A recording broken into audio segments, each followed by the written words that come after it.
Kritika nga partia në pushtet VMRO-DPMN për raportin e dieshëm të Këshillit Gjyqësor, ku arsyetohet vendimi i gjykatësit Elvedin Ferati për të shqiptuar dënim me 2 vjet burg për Mensur Pajaziti, i cili e goditi për vdekje me veturën e tij 22 vjeçaren Teodora.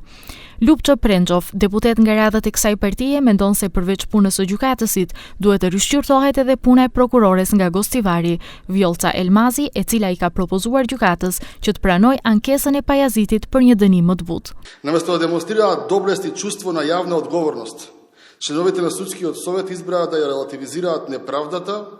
обидувајќи се да ја дадат правно оправдание.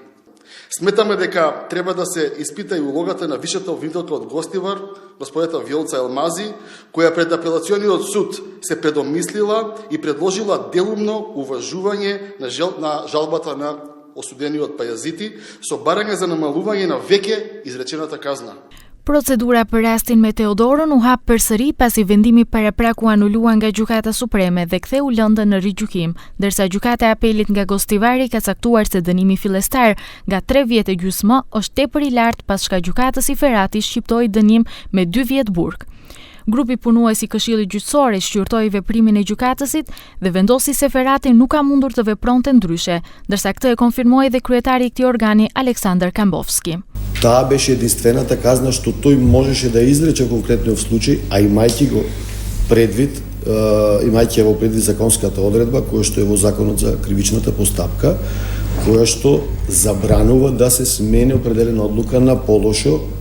спрема обвинетиот. Таа одредба кажува во случај кога жалба има изјавено само обвинетиот, секоја понатамошна одлука не може да биде на штета на обвинетиот. Односно, може да биде само истата или пак пооблага одлука од таа што била. Për vendimin e gjykatësit Ferati, dje kishte reagim edhe nga dega e gjykatësve të gjykatës themelore Tetov, të cilët dolën në mbrojtjen e tij, duke pohuar se ai nuk ka mundur të vepronte ndryshe. Nga ana tjetër, familja e Teodorës së Ndier me letër të hapur reagoi në vendimin duke pyetur se sa kushton jeta e njeriut.